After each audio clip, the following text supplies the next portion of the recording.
Good morning. What is up, Teach Better community? It is wonderful to connect with you on this Wednesday morning, July the 6th.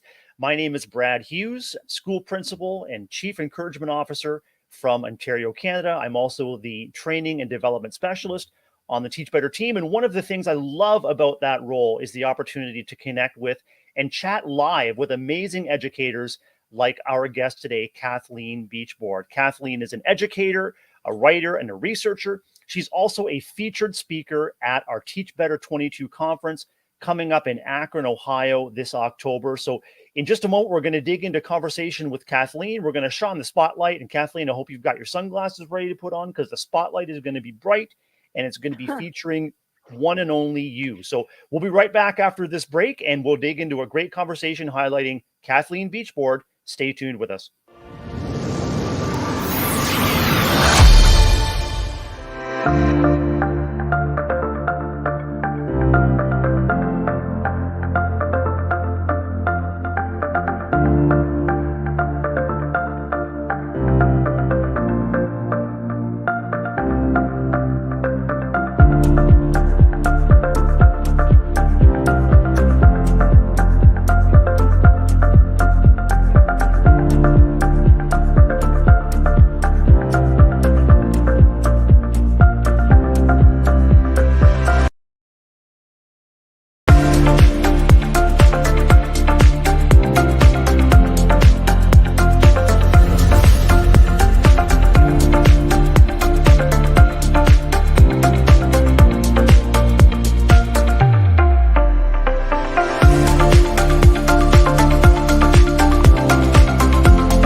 Hey friends, October 14th and 15th in Akron, Ohio. It's the place to be. It's Teach Better 22, an incredible opportunity to come together with incredible and inspiring educators and to leave feeling and being even a little bit better than you arrived. And I'm feeling better and better about my opportunity to connect this morning with Cathleen Beachboard. Good morning, Cathleen, and welcome to our Teach Better 22 Spotlight. Good morning, Brad. I'm happy to be here. Kathleen, so excited to connect with you. And if you're watching or listening to us live or later, please let us know where you're watching and joining us from and how excited you are to be here to get to know Kathleen. Kathleen, good morning. Let us know who you are, where you are, and a little bit about what you do. Well, Brad, I am a teacher, author, and researcher. I am located in Virginia, about an hour outside of DC in Culpeper. And I'm excited to be here because I just want to help kids and help administrators and parents and everyone kind of get through, well, all of the craziness with the pandemic and everything else that's going on. That's my goal. Give people tools.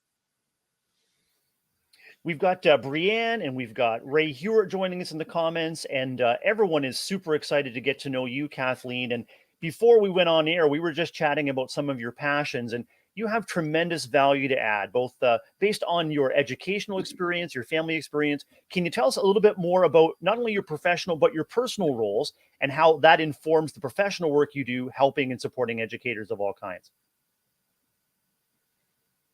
So I am a mother of 7 children.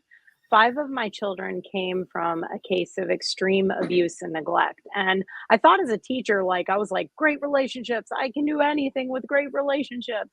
Well, trauma kind of changes the brain. Well, it does. And so when my kids first showed up, I mean, they had a lot that they'd been through every kind of adverse childhood experience you can imagine. Abuse, they had neglect, sexual abuse, drug abuse from their parents. It was horrible. And so when they showed up, I thought I would just set boundaries and then start my relationship building. Well, they ran to a circle and started shaking and crying, and I didn't know what to do. My relationship building, like, hey, what do you like, trying to connect, trying to do anything, it wasn't working. And a lot of the time we take the responses of kids, like if that happened in a classroom, I'd be like, sit down, blah blah blah. No, we can't do that.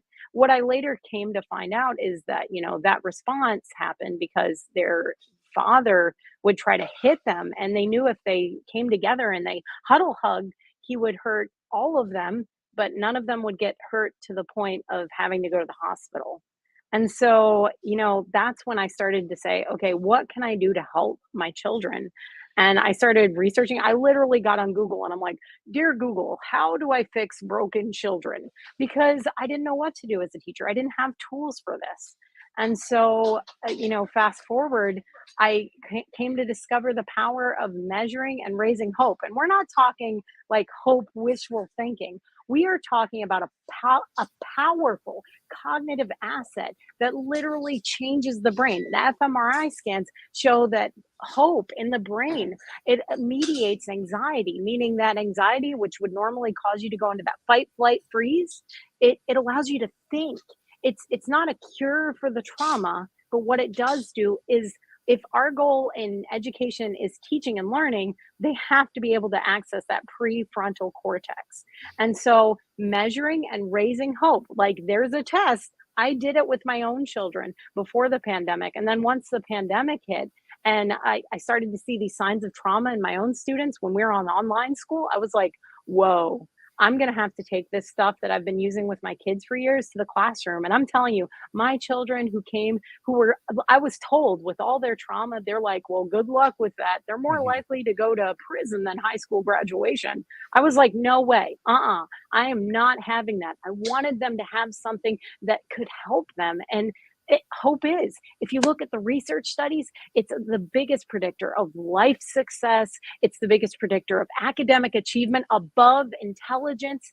It's powerful. I have all of it on my website, but it's also out there freely. And the hope test and being able to look at it and then measure it. Hope is comprised of three things: Mhm. goals, pathways, and agency.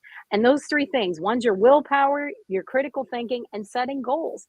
Those three things combine together to give you an overall hope score. And that hope score, like hope fuels grit. Angela Duckworth, she is in my book, like, Mhm. and her research is in there because hope is what you need to have grit, to have tenacity, to overcome. It is your resilience. And so when the pandemic hit, my kids, my students, who I also Mhm. call my kids, were showing signs of trauma, I knew I had to do something.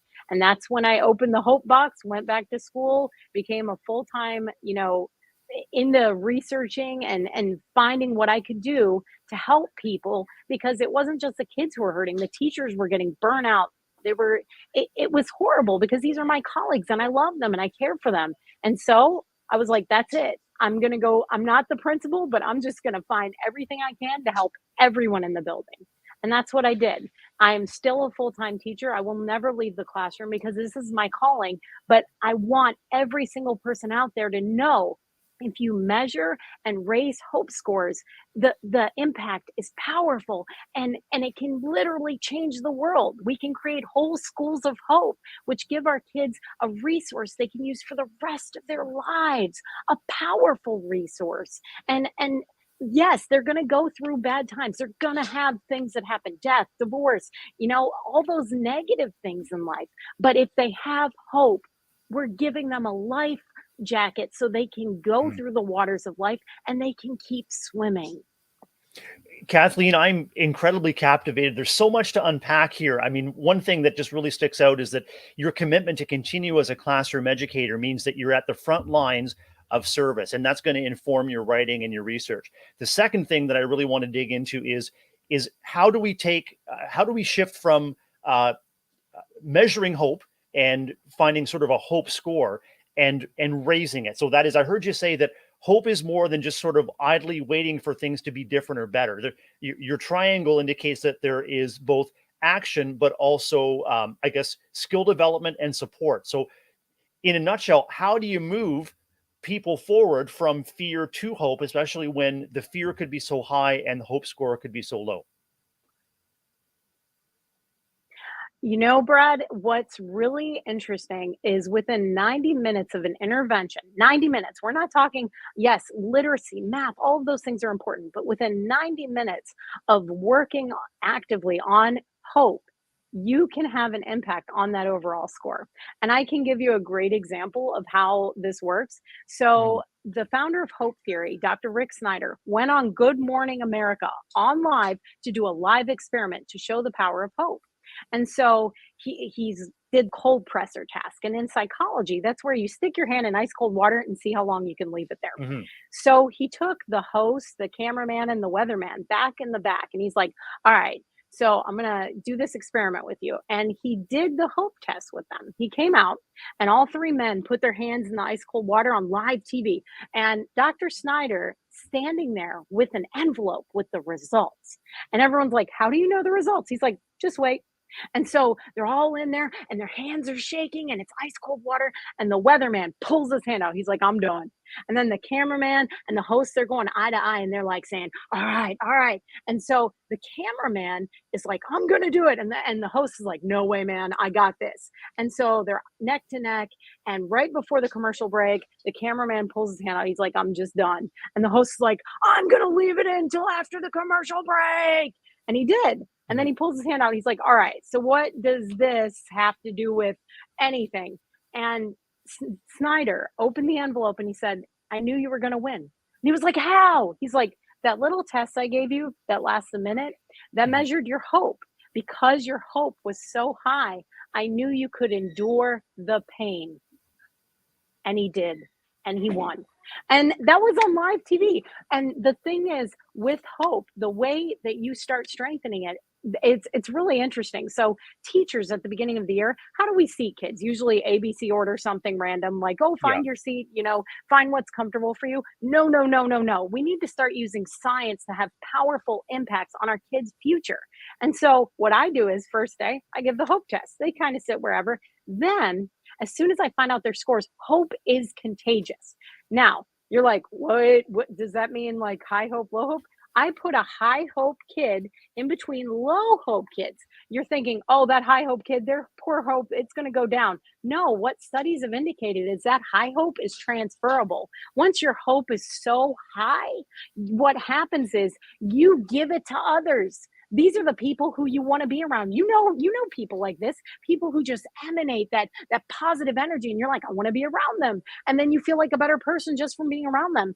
I find out those high hope kids and I spread them out and I make them hope mentors to the other kids in class. And I did the same thing with teachers. Those new teachers, yes, we could just put them with a mentor. No, they need someone who's high hope so they can feel it, so they can keep going during the school year. So this simple test, all you have to do is get with someone and just be like, "All right, I have the high hope, bam, spread it." And that's the thing. These are the people who fill your bucket. Hope is the overall bucket. It's what gets you through. The more hope we give to people, that higher hope bucket, it helps them endure because like life is like a desert. Like there are bad times, sometimes it rains, sometimes it doesn't. But if we expand their hope, what we're doing is expanding the bucket that they can fill up. And so that bucket will take them longer through the desert. And so just putting people with high hope people, that's the first thing. And then looking at their overall hope score. What are they low in? Are they low in motivation? This is where Angela Duckworth's research comes in because guess what? Willpower, we've learned it sucks, it doesn't work. It's like using the emergency brake of your car to drive. You don't do that. It's a last resort.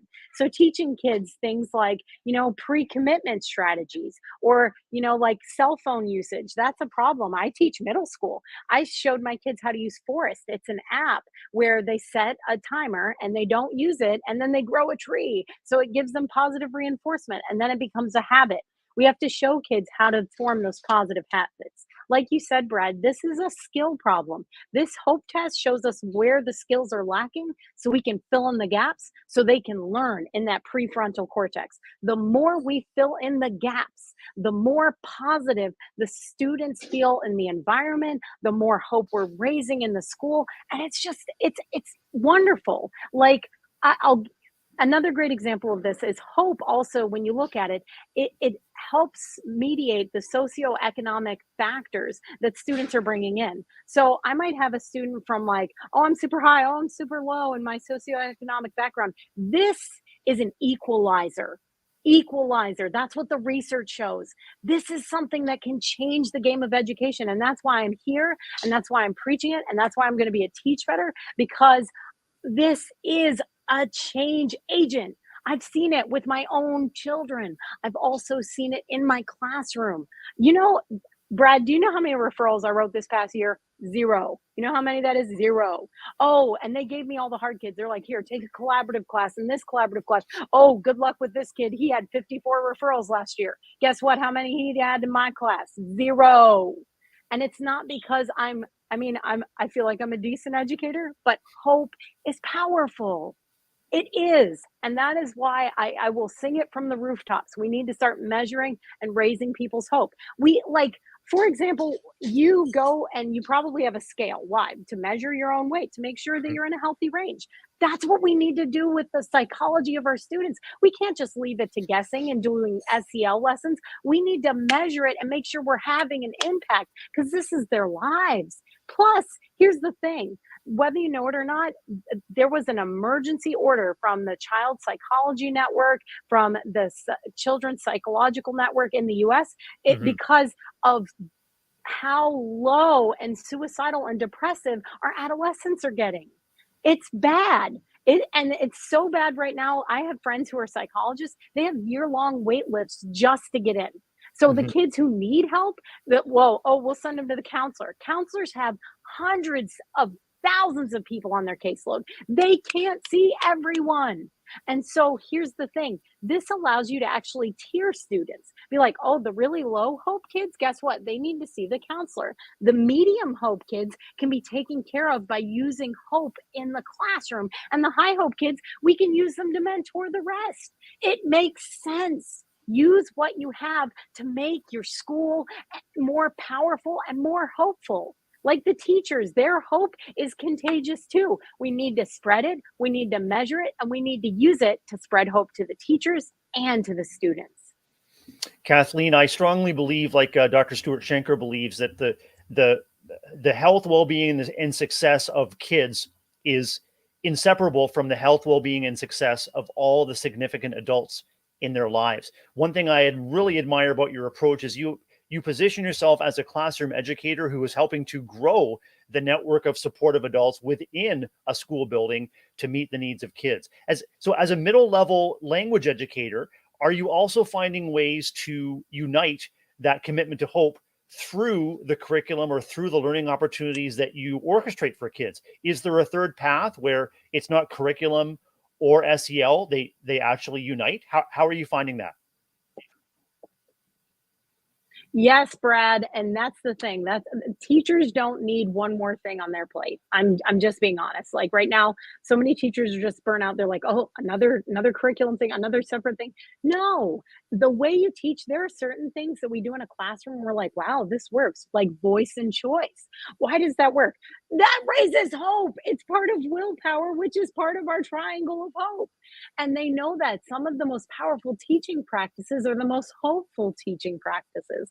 And that's why in my book, what I do is you could be a math teacher, you could be a science teacher, you could be an English teacher, you could be a basket weaving teacher. It doesn't matter. The things that I put in there are universal things that you can do in your classroom to change things. For example, the first couple days of school, I like to call those the whatever days because it's like, oh, there's going to be an assembly, there's going to be this, there's going to be that. Mm-hmm. So one of the things that I do that help me get to know my students and the teachers in the building is we create self-care plans. So you probably, Brad, have done fire drills for fires, right? For sure. Tornado drills for tornadoes, intruder drills. Well, here's the thing, you're more likely to have a bad mental health day than any of those. So doing a self-care plan with your students and with your teachers on what things they use to feel better and having them do it on their best day will help them on their worst day. For example, I had a student and she came in and she's like, "Oh my gosh, like I just took a math test and I'm blah blah blah." And I was like, "Hey, here's a coloring sheet." Why? Because she listed that on her self-care plan as something that makes her feel better. I'm using what she's telling me works for her for her. And guess what? It works. Within 2 minutes, she was ready to start the lesson. And it's the same thing with teachers. I have a great co-teacher and she was having a bad day. And one of her favorite things are kitties and puppies. So I just surrounded her area before she got in there with pictures of kitties and puppies. And she came in and she smiled and she's like, you know what? Like this just changed my whole day. And I knew that not because I knew her super well, but it's because I took the time to ask her what works for you psychologically. And also, who are your people? Who are your go to people who I can use in this building to make you feel better? And guess what? This one simple practice of a self care plan gives me a guide to the person by asking them what works for them, whether Mhm. it's music, coloring, and I even teach grounding techniques with my students. That simple thing has gotten me through so many things with my kids because though that tells me what they need. And it also tells me what teachers need, whether it's coffee and they like, or words of affirmation. I find out by having them do this simple self care plan. And all of these are available for free on my website because I want teachers and educators to know this works. It's the reason I'm in this work and I am teaching is because it works. And I want other people to have tools.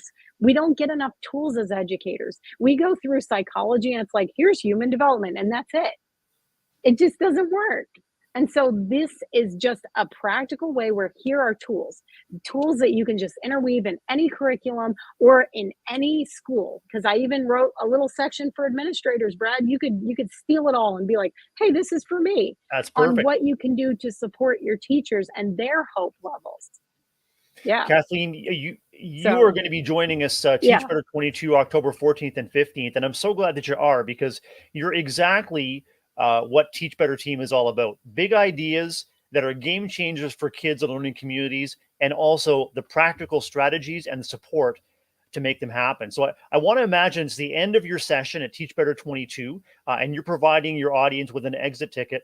What are two or three things that you hope are going to be the major takeaways that you get back reflected to you on those exit tickets that say, yeah, I hit a home run with this presentation. I really met people where they were at and with what they needed. What are those two or three takeaways you hope to see?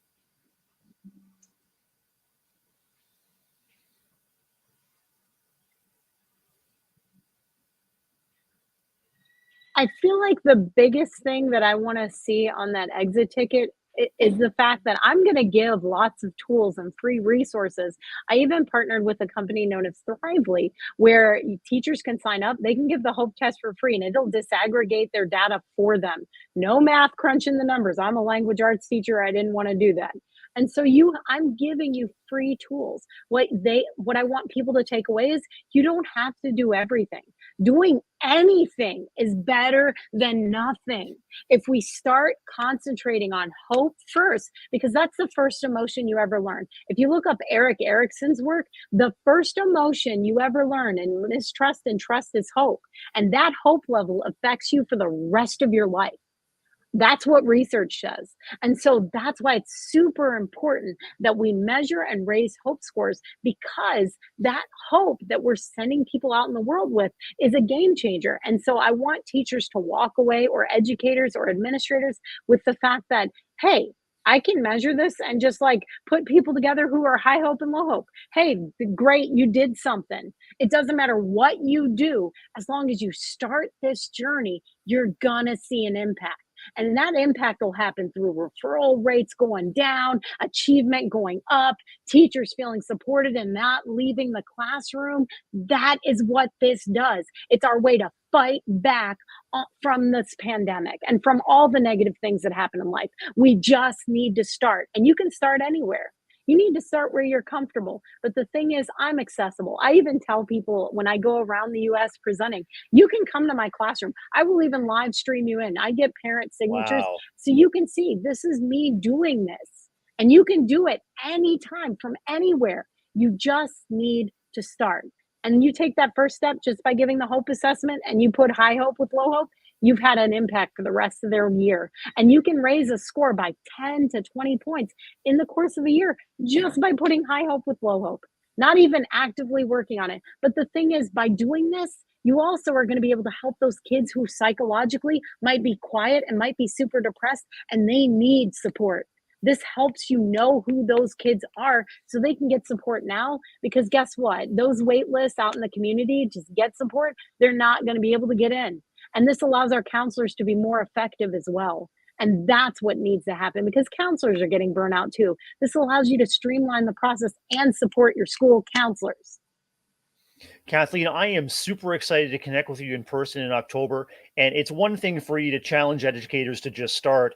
It's another thing to actually provide the backup with, here are the resources, here's the support you're going to need. Just take the first step and know that you're going to be supported along the way. This is exactly what our educators and our communities need at this time.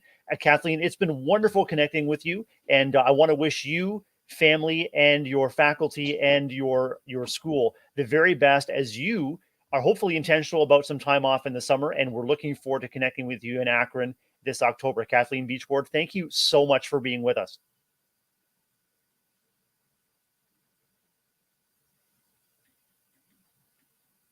Thank you, Brad. It's been awesome. Teach Better community, we will look forward to seeing you October 14th, 15th in Akron, Ohio. TeachBetterConference.com is a place to get all the information. And stay tuned. We'll be back with more lives, more spotlights this week and next, featuring incredible speakers, authors, presenters, and researchers just like Kathleen. Kathleen, take care, and we'll see everyone soon. So right now, I want to know if you're ready to teach better. That's the whole mission of this weekend. Just being here ready to learn and grow and come together like this is awesome. What are those small changes that can make you better tomorrow than you were today? All the amazing speakers we have here, wow. So we have a ton of people here who are published authors, who are writing about education. Let's get out there and teach better.